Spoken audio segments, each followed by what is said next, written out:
안녕하세요. 서울에서 남매를 키우고 있는 40세 여성입니다.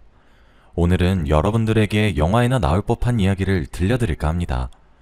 제가 직접 겪은 일이지만 5년이 지난 지금도 믿어지지 않을 지경이니까요.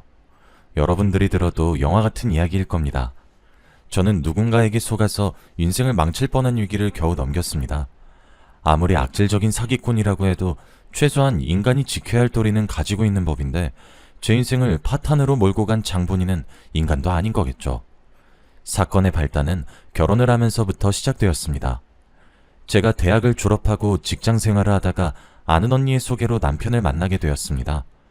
근사한 레스토랑에서 만나긴 했지만 드라마처럼 첫눈에 반해서 불꽃 같은 연애를 시작한 것도 아니었습니다. 제가 평범한 만큼 남편의 첫인상도 평범한 남자였거든요. 하지만 남편을 소개해준 선배 언니가 주선자는 이만 가보겠다며 자리를 뜨려다가 저한테 귓속말을 했습니다. 수미야, 정길이 집안이 엄청 부자니까 확실하게 잡아야 돼. 내가 어렵게 잡은 자리니까 애프터 안 오더라도 네가 먼저 연락해야 된다고. 알겠어? 언니가 남편과 대학을 같이 다녀서 집안이 어떤지 잘 알고 있었다고 해요. 하지만 저는 시댁에 돈을 노리고 결혼하는 그런 부류가 아니라서 별 생각이 없었죠. 게다가 제가 마음에 든다고 사귀는 것도 아니니까요. 연애든 결혼이든 남녀가 같이 하는 거니까 일단은 남편 마음에 들어야 하는 거라고 생각했습니다. 제가 소탈하게 대하고 부담스럽게 굴지 않아서일까요? 간단하게 식사라고 헤어졌는데 언니가 갑자기 저한테 전화를 걸어오더라고요. 정길이는 네가 마음에 드는 눈치더라? 괜히 여자 자존심 내세우면서 튕기지 말고 만나야 된다? 정길이는 소극적이고 조용한 편이니까 적극적으로 달려들어. 알았지? 언니는 참 뭘 자꾸 달려들래. 내가 달려든다고 남자들이 다 좋아하나? 만나자고 하면 계속 만나긴 할 거야. 솔직히 마음에 안 들진 않거든. 정길씨 정말 좋은 사람 같아. 그래? 무조건 꽉 잡아야 한다. 정길이가 쑥맥이라 여자를 만나본 경험이 별로 없거든. 지금 잡아야지. 안 그러면 나중에 후회해. 언니는 나중에 잘 되면 한턱 쏘라고 몇 번이나 거듭 강조하길래 바쁜 척 전화를 끊었죠. 그렇게 좋으면 언니가 사귀지. 아무래도 의사를 만나서 팔자 피니까 저한테 오지랖을 부리는 것 같기도 했어요. 남편 잘 만나서 일도 그만두고 집에서 애 키우면서 편하게 사는 것 같다고 했거든요. 그런 언니를 부러워하니 얼떨결에 소개받은 건데 진짜로 언니 말대로 남편에게 전화가 오긴 했어요. 수미씨, 저번엔 즐거우셨나요? 제가 워낙 말주변이 없어서 재밌게 말하지는 못하는데 어떠셨나 모르겠네요. 괜찮아요. 저는 엄청 재밌었는걸요. 저랑 정길씨가 정말 잘 맞는다고 생각했어요. 저는 정길씨 또 만나고 싶은데 정길씨 생각은 어떠세요? 언니 말대로 적극적으로 만나자고 했더니 남편이 만나자고 하더군요. 그 뒤로 몇 번 만나다 보니 남편이 참 모난데 없는 게 눈에 보였습니다. 역시 좋은 집안에서 자라서 그런지 무던하고 온화한 성격을 가진 것 같더군요. 그렇게 6개월 정도 데이트를 하다 보니 서로에 대해 알게 되었고 애정도 생기게 되었습니다. 그리고 이 남자라면 같이 살아도 괜찮겠다는 생각도 들었죠. 남편도 그렇게 생각했는지 사귄 지 1년 반쯤 되었을 때 정식으로 프로포즈도 했습니다. 저는 그의 청혼을 받아들였고 시부모님께 첫인사를 드리러 가게 되었습니다. 연애를 하는 동안 남편에게서 시댁에 대해 들은 말이 없어서 어떤 집안인지 모르고 간 거였거든요. 남편은 주로 회사에서 일을 하면서 생겼던 일이나 친구들에 대한 이야기를 꺼내곤 하였습니다. 언니가 대단한 부자라고 자랑했던 게 생각이나 궁금하긴 했지만 가족 일을 이야기하지 않았는데 제가 굳이 캐묻는 것도 이상해서 그냥 두었습니다. 자연스럽게 알게 되겠지 싶었으니까요. 어쩌면 언니가 과장된 소문을 듣고 저한테 전달해 준 거라는 생각도 들었습니다. 남편과 오래 사귀다 보니 굳이 굉장한 부자가 아니더라도 결혼하고 싶은 마음도 있었습니다. 그런데 막상 시댁에 도착하니 생각보다 으리으리한 저택에 기가 죽더군요. 시댁이 있는 곳은 부자들만 산다는 고급 빌라가 있는 동네였습니다. 으리으리한 2층 주택이 시댁이라는데 정말 믿을 수가 없었죠. 저희 집은 대단한 부자는 아니었지만 돈에 쪼들리는 형편은 아니었습니다. 아버지는 평범한 셀러리맨이었고 엄마는 전업주부였죠. 아버지의 수입은 많지 않았지만 안정적이었고 엄마는 타고난 살림꾼이어서 저는 학교를 마칠 때까지 두 분이 돈 걱정하는 걸 한 번도 본 적이 없었습니다. 크진 않지만 서울에서 괜찮은 집도 있었고 이 정도면 남부럽지 않은 형편이라고 생각했는데요. 하지만 시댁을 보니 제가 넘보지 못할 남자를 넘봤다는 느낌이 들었습니다. 남편이 차도 국산차를 몰고 남들 다 사는 오피스텔에서 살길래 이렇게 부자일 줄은 몰랐거든요. 나중에 알고 보니 그 오피스텔 자체가 남편 것이었습니다. 정말 회사는 취미로 다니고 있었던 거죠. 그때 처음으로 시댁에 대해 자세히 들을 수 있었습니다. 사업 중이신 시아버지께서는 베트남 현지에 공장이 있어서 1년 중 절반은 베트남에서 지낸다고 하셨습니다. 시어머니께서도 부동산 관련 사업을 하고 계신다고 하셨어요. 제 예상대로 시어머니께서는 저를 안 좋게 보고 계시더군요. 저에 대해 이미 들어서 알고 계시는지 인사를 드려도 굳은 표정이었어요. 시어머니가 저를 못마땅하게 생각한다는 게 눈에 보였습니다. 이유는 안 물어봐도 알겠더군요. 저희 집안이 별 볼 일 없는 집안이라서 그런 거겠죠. 제가 자기소개를 하고 집안을 둘러보며 인테리어가 참 예쁘다. 어머님이 센스가 좋으신 것 같다. 어머님 피부가 너무 고우시다. 별의별 소리를 다 했는데도 분위기가 좋아지지 않았습니다. 결국 제가 지쳐서 입을 다물고 있으니 시어머니께서 갑자기 일어나셔서 남편을 부르더군요. 정기라, 잠깐 나 좀 보자. 한참 동안 말이 없던 시어머니께서 남편을 데리고 서재로 들어갔습니다. 그리고 방 너머로 시어머니께서 제가 들으란 듯이 큰 소리로 말씀하시는 게 보였죠. 내가 데리고 오지 말라고 했지? 넌 내 말이 말 같지도 않니? 저런 애랑 결혼하겠다며 나 참 어이가 없어서. 정기라, 정신 차리고 다시 생각해봐라. 이건 아닌 것 같다. 내가 얼른 헤어지고 땡땡그룹 막내딸이랑 선보라고 했잖아. 엄마 소원이야. 이번만 보면 내가 더 보라고 말 안 할게. 엄마, 내가 엄마가 만나보라는 여자들 다 만나보고 이러는 거잖아. 전부 다 잘난 척만 하고 나 엄청 무시했던 거 기억 안 나? 난 그런 여자들하고 같이 못 살아. 그래도 집안 수준이 맞아야 결혼해도 잘 사는 거야. 기호라도 한쪽이 너무 기우니까 하는 소리야. 너 나중에 돈 문제로 이혼하면 어쩌려고 이러는 거니? 엄마, 처가가 다 쓰러져가는 판잣집도 아닌데 왜 자꾸 없는 집안이라고 타박을 해? 난 결정했으니까 엄마도 받아들여. 결혼만큼은 엄마한테 휘둘리고 싶지 않아. 남편이 그 자리에서 저와 결혼을 하겠다고 단호하게 말하더군요. 방에서 나온 남편이 얼른 가자고 부추기는 바람에 서둘러서 시어머니께 인사를 드렸습니다. 그런데 시어머니께서 방에서 나오지도 않으시더라고요. 결국 제가 아무런 배웅 없이 시댁을 나오니 남편이 제목까지 화를 내기 시작했습니다. 아니, 어떻게 당사자 앞에서 저럴 수 있지? 아무리 싫어도 그렇지. 아니야, 난 괜찮아. 내가 마음에 안 들면 그러실 수도 있지. 자기야, 걱정하지 마. 자식 이기는 부모 없다고 하잖아. 엄마한테 시간이 필요한 걸 거야. 그러니까 조금만 기다려보자. 남편은 시어머니 때문에 기가 팍 죽어있는 저를 다독여 주었어요. 저를 이렇게 마음에 안 들어 하는데 결혼하면 시어머니가 며느리 취급을 하지 않을 건 불보듯 뻔했죠. 친정엄마도 제 말을 듣고 걱정을 하시더라고요. 그럼 결혼은 미루는 게 낫지 않니? 시댁이 워낙 잘 나가는 집안이라서 결혼하면 엄마에 좋지만 부잣집 사모님으로 살아온 안사돈이 너를 얼마나 하찮게 여길지 걱정이다. 에이, 아니야. 속상하셔서 그러겠지.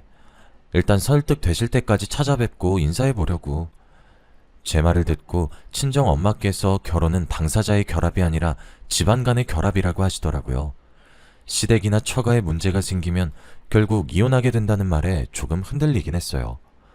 며칠 동안 결혼을 무르자고 해야 하나 고민을 했죠.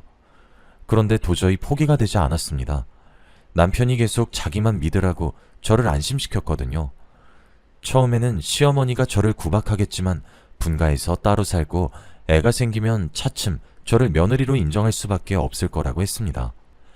남편도 끝까지 고집을 피우지 저도 매일 시어머니를 뵈러 인사드리러 가지. 베트남에서 돌아온 시아버지도 남편의 뜻대로 결혼을 하라고 하시니까 시어머니도 저를 며느리로 인정하게 되었어요. 그런데 시어머니께서 결혼하고 분가해서 따로 살고 있는 저를 자꾸만 시댁으로 불러서 문제였습니다. 청소해주고 밥해주는 아주머니가 있는데도 불구하고 굳이 저에게 집안일을 시키면서 꼽을 주셨죠. 그날도 집에 있는 저를 부르더니 손가락질을 하면서 지시를 내리기 시작했습니다. 여기랑 여기 좀 청소해라. 내일은 내 사업 도와주시는 분들이랑 홈파티 하기로 했으니까 준비 좀 하고. 시어머니는 사업을 하시는 분이라 발이 넓었습니다. 여러 가지 모임이 많았어요. 사업적인 모임 외에도 개인적인 모임까지. 어머님 정도라면 업체를 불러도 될 텐데 저를 부려먹을 생각뿐이었습니다. 그래서 일주일에 두세 번은 파티 준비를 해야만 했죠. 시어머니의 친구분들은 부지런하고 말 잘 듣는 며느리를 뒀다고 말했지만 시어머니는 여전히 저를 며느리라고 부르지 않았습니다. 며느리는 무슨, 그냥 돈 안 드는 가정부 하나 뒀다고 생각하고 있어. 뭐, 가정부? 예, 당사자 앞에서 말이 심하다. 맞아, 며느리가 너무 속상해하겠네. 알게 뭐야, 지가 이 말 듣고 열받아서 이혼하잔 말밖에 더 하겠어? 아무래도 시어머니께서는 제가 이혼하길 바라는 것 같았습니다. 자존심이 상해서 정말로 이혼해버릴까 싶었지만 그 사이에 아들이 생겨버려서 어쩔 수 없었습니다.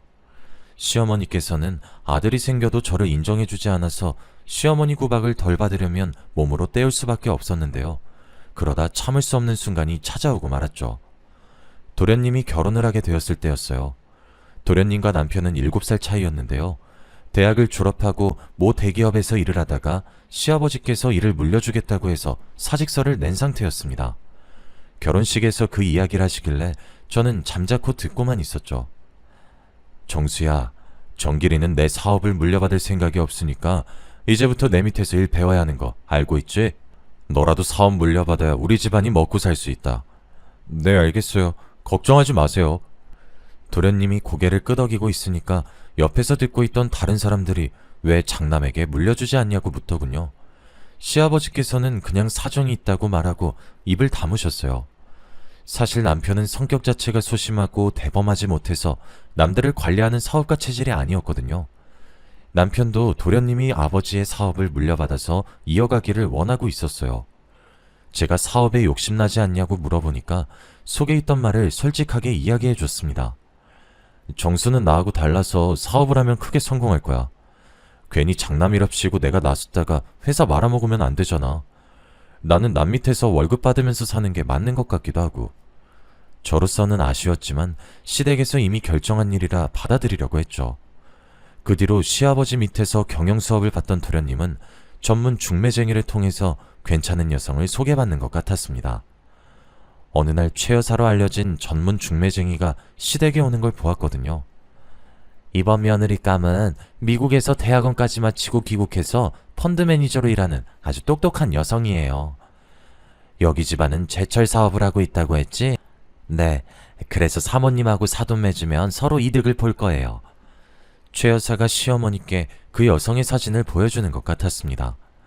제가 집안일을 하면서 그 모습을 지켜보다가 시어머니와 눈이 마주쳤죠. 최 여사는 집에 누가 있든 말든 신이 나서는 목소리를 높이고 있었습니다. 어때요? 인문말 따지면 아주 미스 코리아감이에요. 예쁘고 머리 좋고 대한민국에 이런 며느리감 없다니까. 최 여사가 호들갑 떠는 걸 듣고만 있었는데 시어머니께서 저를 부르더니 사진을 보여주었습니다. 네 동서될 사람이야. 어때? 엄청 예쁘시네요. 여자인 제가 봐도 반할 정도예요. 그래, 집안을 보나 악벌을 보나 너보다는 100배 낫지. 아휴, 내가 최 여사를 진작에 알았으면 큰 며느리도 집안 좋은 애로 들였을 텐데. 생판 모르는 남 앞에서 이런 수모를 주다니 저는 부끄럽고 수치스러워서 자리를 피해버렸습니다. 아무리 제가 마음에 안 들어도 면전에서 이런 말을 하다니 정말 분할 따름이었죠. 지금 그 생각만 해도 열이 받는데 도련님이 예비동서를 만나고 왔다면서 목소리를 높이길래 짜증이 났습니다. 직접 만나보니까 집안만 좋은 게 아니더라고. 얼굴도 사진 그대로고 대화도 해보니까 많이 배운 티가 나더라니까. 그러면서 그 여자가 얼마나 예쁘고 늘씬했는지 설명해주는데 정말 귀를 닫아버리고 싶었습니다. 근데 도련님한테 화를 낼 수도 없는 노릇이니 참았습니다. 딱 봐도 도련님이 예비동서에게 꽂혀버린 것 같았거든요. 그래서인지 결혼도 일사천리로 진행되었습니다. 동서가 시댁에 인사를 드리러 오자 시어머니께서 상견례를 빨리 진행하자고 할 정도였죠. 이렇게 바로요? 어머님께서 이렇게 빨리 허락해 줄진 몰랐네요. 안 그래도 제가 괜찮은 곳을 알아놨어요. 거기로 모실게요. 그래주면 나야 고맙지.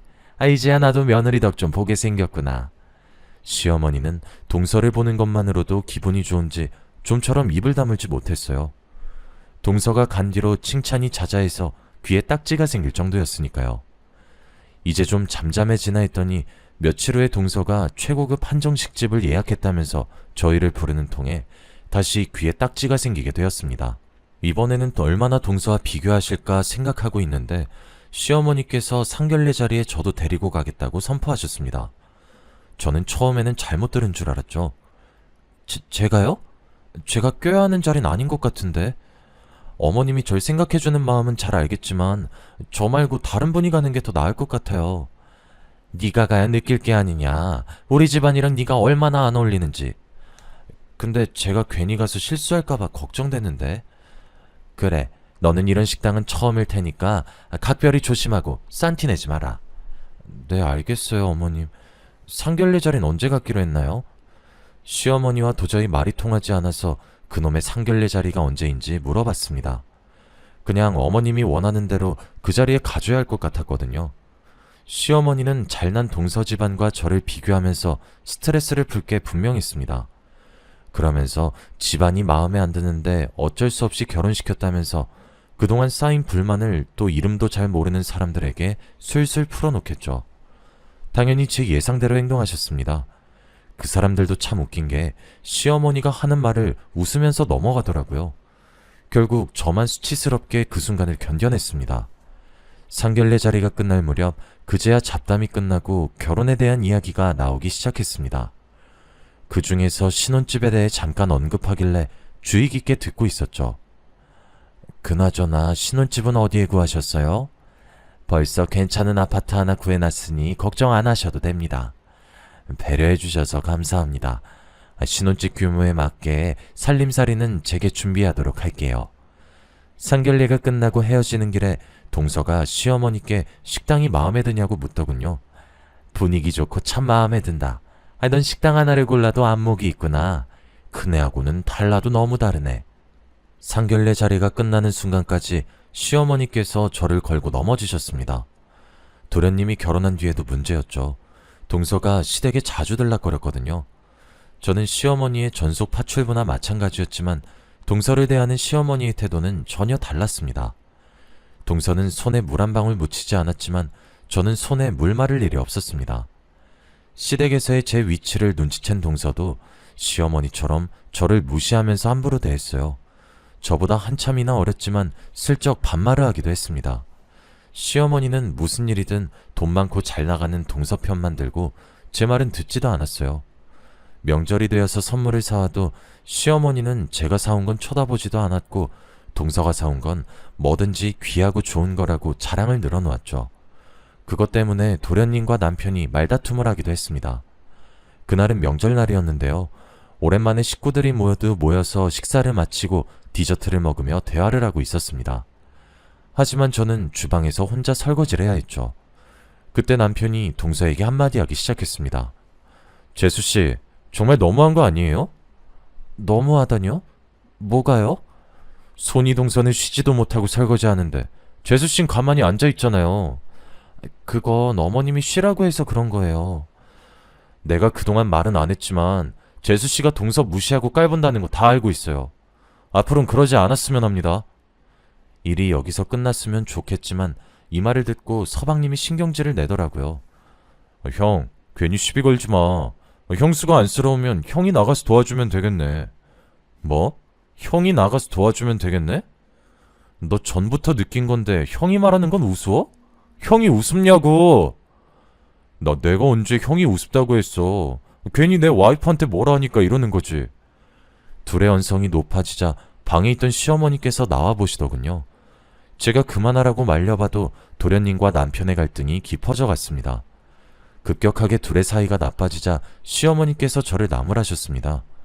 저보고 둘 사이에 껴서 이간질하지 말라는 거 있죠.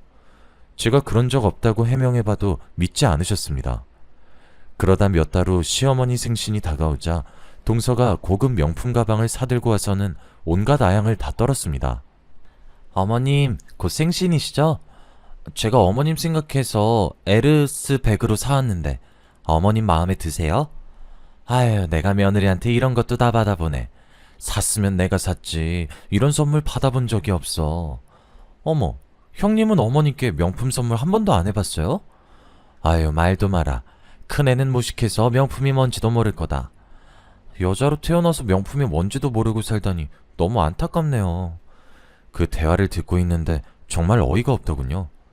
예전 같았으면 어머님과 동서에게 무시당하면 밤에 자꾸 생각나서 잠도 못 잤었는데 이젠 신물이 날 정도로 당해서 아무리 심한 모욕을 줘도 어이없는 웃음으로 넘길 지경이 되었습니다. 제가 둘이 그러거나 말거나 무시하고 있으니 다른 이야기라더군요. 아참, 어머님, 생신 때 같이 식사할까 하는데 어디로 모실까요? 저번에 상견례 했던 식당 괜찮더라. 너무 요란 떨지 말고 가족들끼리 조용하게 밥이나 먹자. 네, 제가 예약해 놓을게요. 시어머니의 생신날이 되어서 저희 가족들은 그 한정식 집에서 식사를 하게 되었어요. 그런데 그날 동서와 식당 주인이 심상치 않은 관계란 사실을 알게 되었습니다. 식사를 하다가 화장실을 다녀오는데 화장실 뒤편 주방으로 연결되는 통로에서 동서의 목소리가 들렸거든요. 오빠, 빅뉴스야. 남편이 2달 동안 베트남으로 출장을 간대. 그때 우리 좋은 데로 놀러 갈까? 나야 좋지. 식당은 지배인한테 맡기면 되니까. 근데 시댁엔 뭐라고 둘러댈 거야? 내가 보니까 시어머니란 여자 한 성깔 하는 것 같던데. 그런 건 나한테 맡겨. 그 할망구 나한테 푹 빠져서 무슨 말해도 믿는다고. 근데 주연이 너도 정말 대단하다. 어떻게 내 연남이 운영하는 식당에 시댁 식구를 데리고 올 생각을 하냐? 요즘 장사 안 된다며. 자기 매출 좀 올려주려고 그러는 거지. 게다가 그만큼 내가 자기를 보고 싶어 하잖아. 동서가 애교를 부리면서 식당 주인에게 안기는데 등골이 오싹해지면서 소름이 쫙 끼치더군요. 제 귀로 분명히 들었지만 도저히 믿을 수 없었습니다. 다리가 후들거려서 겨우 자리로 돌아왔는데 동서는 아주 태연한 표정으로 돌아와 시어머니와 대화를 했죠. 저는 그때부터 동서가 사람으로 보이지 않았습니다. 전부터 사람으로 보이진 않았지만 그 모습을 목격한 후로 꼬리가 10개는 달린 불려우로 보였거든요. 하지만 얼핏 들은 말만 가지고 동서를 불륜녀로 몰아세울 순 없었습니다. 게다가 동서와 식당 주인이 한 말을 녹음해둔 것도 아니었으니까요. 앞으로 어떻게 해야 할까 고민하다가 그냥 모른 척 지나가기로 결심했습니다. 안 그래도 눈칫밥 먹으면서 살고 있는데 제가 폭로해서 도련님을 이혼시키면 또 어떤 취급을 받게 될까 걱정이 됐습니다. 그 후로 도련님이 베트남으로 장기 출장을 가자 동서는 급한 일이 생겨서 미국에 보름 정도 다녀와야 한다고 하더라고요. 저는 동서가 식당 주인을 만나러 가는 거라고 생각했습니다. 그러다 동서가 불륜 말고도 어처구니 없는 비밀을 가지고 있다는 사실을 알게 되었습니다. 제가 시댁뿐만 아니라 동서집까지 가서 파출부 일을 하게 되었거든요. 너도 알겠지만 작은 애가 펀드 매니저로 일하면서 집안일까지 하려니까 힘이 드는 모양이더라. 내일부터 네가 작은 애 집으로 출퇴근하면서 살림 좀 거들어줘라. 시어머니는 시댁 살림은 파출부를 들일 테니까 이제부터는 동서의 뒤치다거리를 해주라고 하셨습니다. 저를 식모로 취급하는 동서가 시어머니에게 부탁을 한 것 같았죠. 저로서는 거부할 수 없는 명령이었습니다. 아침이 되면 아들을 학교에 보내고 동서의 집으로 가서 출근 준비를 도와주었어요. 그리고 우리 아들이 학교에서 돌아올 시간에 맞춰서 집에 오게 되었는데요. 동서의 식모살이를 한다는 게 자존심 상하는 일이었지만 시댁에서 집안일을 할 때보다 훨씬 나았습니다. 도련님이 회사를 물려받게 되어서 베트남에 머무는 날이 많았고 잘난 척하는 동서만 출근하면 집안에 아무도 없었거든요. 하루 종일 시모와 함께 있어야 하는 시댁과는 차원이 달랐습니다. 적어도 집안일 하다가 숨통 트일 시간은 있었으니까요. 그러던 어느 날 동서가 저한테 급하게 전화를 걸어왔습니다. 중요한 서류를 집에 두고 왔으니 사무실로 가지고 오라고 하더라고요. 서류를 챙겨 들고 사무실에 도착했는데 동서가 자리에 없었습니다. 그래서 서류만 책상에 올려놓고 나오는데 상담실 창문으로 동서가 최 여사와 마주 앉아서 은밀한 대화를 하고 있는 게 보이더군요. 모르는 척 집으로 가려는데 최 여사의 말을 듣고 그 자리에서 멈춰서고 말았습니다. 이러다가 걔가 보면 어쩌려고 그래. 여기까지 오려면 미리 말이라도 해주고 오라고. 급해서 그래. 도대체 언제까지 시간 끌려고 이러는 거야? 이러다 애라도 생기면 끝장이야. 얼른 약속한 대로 해야지. 좀 기다려. 최 여사 목 제대로 준다니까 왜 이렇게 말을 안 들어? 이제 곧 할망구한테 돈 달라고 하려고 했다고. 지금 이렇게 서두르면 안 돼. 그 할망구 사업하는 여자라서 눈치 진짜 빠르다고. 어설프게 들이댔다가는 우리 전부 다 작살나고 말 거야. 그래서 1년이나 기다렸잖아. 내가 저번에 말했지. 빚쟁이한테 쫓기고 있어서 급하다고. 나 지금 밀린 빚만 해도 이러다가 나 잡혀가면 책임질 거야? 집은 벌써 내 손에 들어왔고 조금만 더 작업하면 할망구 돈뿐만 아니라 남편 돈까지 뽑아먹을 수 있다고. 그래, 사기치는 데는 너 따라올 사람 없으니까 믿을게. 그러니까 좀만 더 빨리 작업하자. 나 이러다가 한국 떠야 할지도 몰라. 가만히 몸을 숙이고 최 여사와 동서가 하는 대화를 듣다가 놀라서 소리를 지를 뻔했습니다. 동서가 분명 부잣집 외동딸의 해외 유학파라고 했는데 전부 거짓말이었더군요. 최 여사는 시댁 재산을 노리고 계획적으로 동서를 소개했던 겁니다. 상견례장에서 만난 동서의 부모는 대역인 것 같았어요. 명절날에 모인 걸 생각해서 대역을 또 부르자고 이야기하더라고요. 더 끔찍한 일은 동서의 작전이 이미 시작된 것이었습니다. 동서는 서방님을 꼬드겨서 아파트 명의를 자기 앞으로 바꿔놓았어요. 다음 목표로 시어머니를 노리고 있었던 거죠. 제가 동서와 최 여사 눈을 피해 급히 동서의 집으로 돌아왔습니다. 아무리 저를 구박하고 막대해도 시댁이 사기꾼 같은 동서한테 당하는 꼴은 볼 수 없었죠. 시댁이 알거지가 되면 저한테도 피해가 올 테니까요. 우선 동서의 집을 뒤져서 동서가 꾸미는 짓에 대한 증거들을 찾아보았습니다. 하지만 별다른 소득이 없었는데요. 며칠 동안 이걸 어떻게 해야 하나 고민하고 있을 무렵 제가 들었던 대로 동서가 시어머니에게 투자를 하라고 요구하더라고요. 당연히 시어머니께서 웬 투자냐고 물어보셨습니다. 어머님, 저를 펀드 매니저로 키워주신 분이 독립해서 투자회사를 차린다고 하더라고요. 저와 같이 운영하자고 하는데 워낙 이런 계통이 뛰어난 분이라 믿음이 가서 어머님 생각이 났어요. 저를 믿고 그 회사에 투자 한번 해보세요. 네가 회사를 차린다고? 그럼 우리 둘째 며느리 대표님 되는 거냐? 그래, 네가 하는 거면 믿음이 가지. 얼마나 넣으면 되냐? 많이 넣는 만큼 지분을 가지고 가는 거니까 한 10억 정도 넣으시면 적당할 것 같아요. 10억? 알았다. 네 말대로 아마. 동서의 말만 믿고 시어머니는 10억이라는 거액을 투자하려고 하는 것 같았습니다. 그 뒤로 동서는 투자라는 명목으로 시어머니의 재산을 야금야금 빼돌리기 시작했어요. 이러다가 돈이 없어지면 제 남편한테 돈을 달라고 할까봐 시어머니께 동서를 조심하라고 말해보았습니다. 어머님, 동서가 설립한다는 회사 어떤 계획이 있는지는 알아보셔야죠. 펀드 투자라는 게 워낙 위험하잖아요.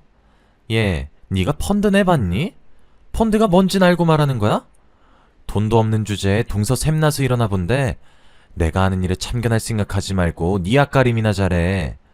시어머니가 이런 식으로 귀를 닫아버리니 어쩔 수 없이 직접 나서야 했습니다. 사기꾼 동서에게 계속 속고 있다가는 집안이 거덜날 것 같았으니까요. 그래서 저는 동서의 집안일을 계속해서 도와주면서 몰래 핸드폰 비밀번호를 훔쳐보려고 했습니다. 겨우겨우 비밀번호를 알아내 몰래 핸드폰을 들여다보던 그날 엄청난 사실을 목격하고 말았습니다. 동서의 휴대폰에는 도련님이 베트남 출장을 갔을 때 내연남인 식당 주인과 제주도로 여행을 갔던 사진들이 남아 있었습니다. 사진첩에는 지웠지만 메시지 대화 내용에는 버젓이 올라가 있더군요. 게다가 눈뜨고 볼 수 없는 동영상이 하나 있었습니다. 동서와 내연남이 같이 밤을 보내는 모습이었죠. 기다리고 기다리던 불륜 증거를 손에 쥐게 되자 속으로 쾌재를 불렀습니다.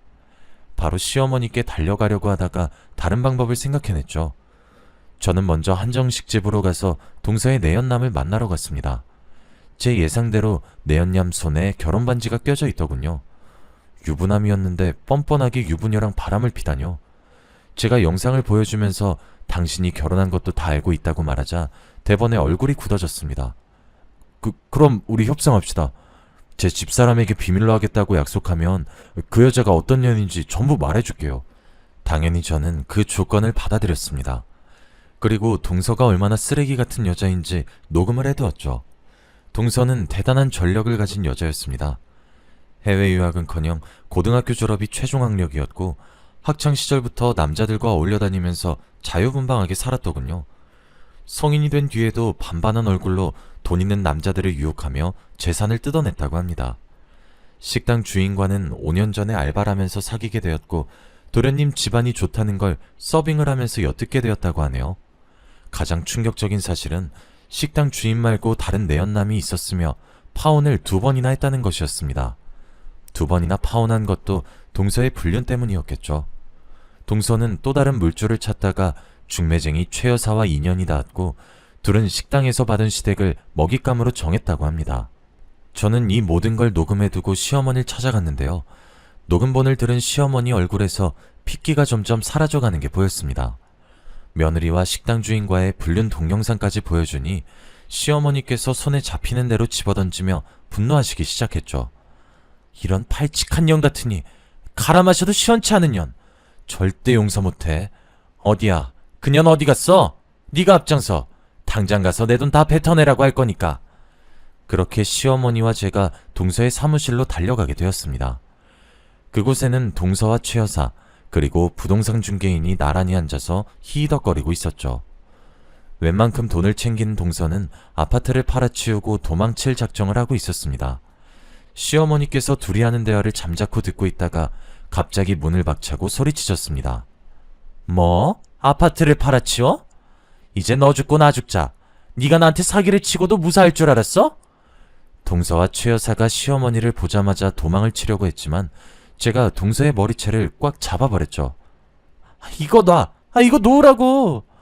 어딜 도망치려고 들어? 해외 유학파의 갑부집 딸이라고 노예 취급하더니 꼴 좋다? 뭐래 이 가짜는 게? 이거 안 나? 뭐 가짜는 거? 가짜는 건 너지. 대학도 안 나온 가난한 년이 어디서? 제가 참아왔던 분노를 터뜨리면서 동서의 머리채를 잡고 흔들었습니다. 정신을 차려보니 그 모습을 지켜보던 시어머니께서 어쩔 줄 몰라 하면서 겁에 질려 있더군요. 시어머니께서 놀라는 게 당연했습니다. 제가 이러는 걸 처음 보셨을 테니까요. 동서도 이런 제가 무서웠는지 벌벌 떨면서 소리쳤습니다. 제가 가져간 돈은 전부 돌려드릴게요. 그러면 되잖아요. 제발 이것 좀 놔주세요. 돈만 돌려주면 끝날 줄 알아? 어림도 없어. 너 같은 쓰레기는 콩밥 먹어야 돼. 제가 경찰에 신고한 후로 경찰이 올 때까지 동서의 머리채를 붙잡고 있었습니다. 물론 몸으로 문을 막아 최 여사도 도망치지 못하게 했죠. 경찰서로 넘겨진 동서는 이혼을 당하고 위자료를 물어야 했습니다. 그 후로 저는 시어머니께 위임을 받아서 동서와 최 여사를 사기죄로 고발했죠. 동서와 최 여사는 경찰서에서 조사를 받아야 했고 제가 찾아낸 증거만으로 둘 다 구속되어서 재판을 받게 되었습니다. 그 결과 30억에 달하는 금액을 되찾게 되자 시어머니의 태도가 달라졌습니다. 갑자기 저를 보자고 하더니 집으로 부르더니 제 손을 꼭 잡더군요. 얘야, 미안하다. 네가 우리 집안을 살렸구나. 내가 잘못했다. 그동안 모질게 대한 거 용서해다오. 그 모습을 지켜보던 남편이 시어머니를 나무라기도 하였습니다. 엄마, 이렇게 사과하면 끝이야?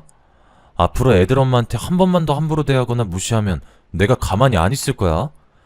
그래, 내가 미안해. 내가 앞으로 속죄하며 삼아. 내가 못 사는 집안이라고 너무 무시했어. 네 말대로 집안이 다가 아닌데. 그동안의 행동이 부끄러웠는지 시어머니의 얼굴이 발갛게 달아올라 있었습니다. 시어머니 입에서 그런 말이 나올 줄 몰랐는데 이렇게 직접 듣게 됐네요.